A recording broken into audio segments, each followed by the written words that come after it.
Di nasusukat ang halaga ng tao sa dami ng medalya o diploma sa kamay. Hindi rin ito nakikita sa taas ng posisyon o kapal ng pitaka. May mga taong tahimik ngunit dakila,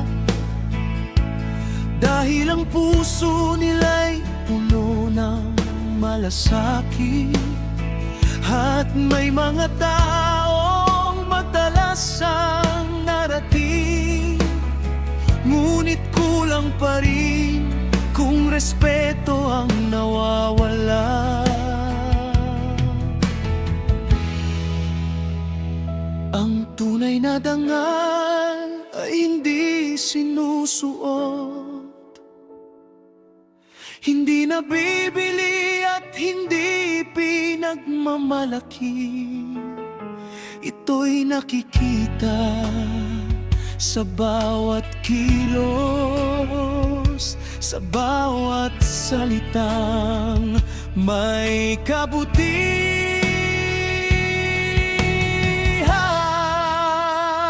Ang tunay na sukatan ng tao ay hindi diploma, kundi magandang asal. Kahit gaano kababang pinag-aralan, kung marunong kang rumespeto at magmahal, kung marunong kang makitungo ng maayos, at marunong kang magpakumbaba, mas lalo kang hinahangaan ng iba. Dahil ang respeto ang tunay na nagpaparangal sa tao.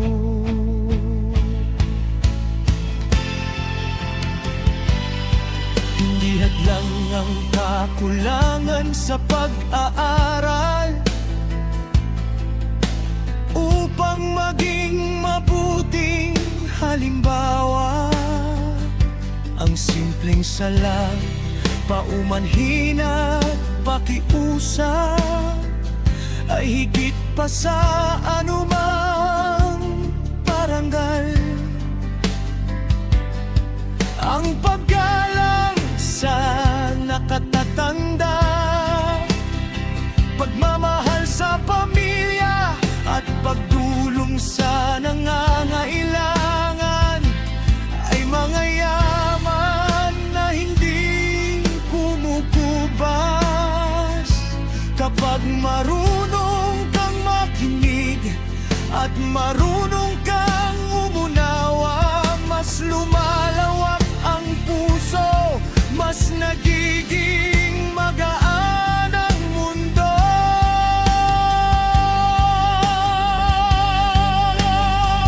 Ang tunay na sukatan ng tao ay hindi diploma, kundi magandang asal.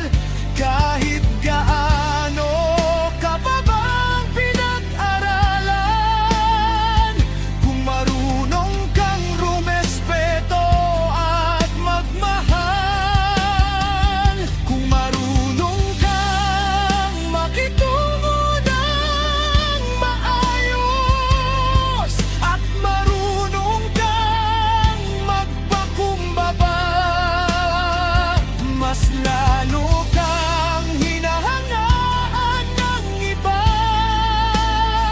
Dahil ang respeto ang tunay na nagpaparangal sa tao. Ang respeto ay walang hinihinging kapalit, ngunit nagbubunga ng tiwala at pagkakaibigan. Ito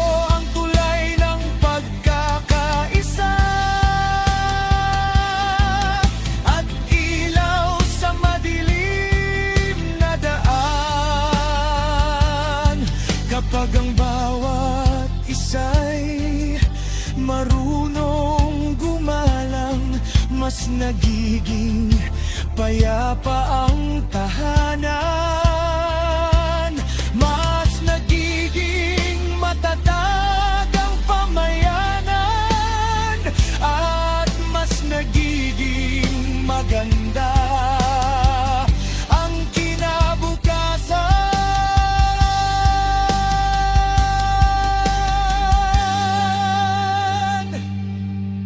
Hindi mahalaga kung saan ka nagsimula o kung hanggang saan ang iyong natapos. Ang mahalaga ay ang kabutihang iniwan mo sa bawat pusong iyong nakasalamuhan.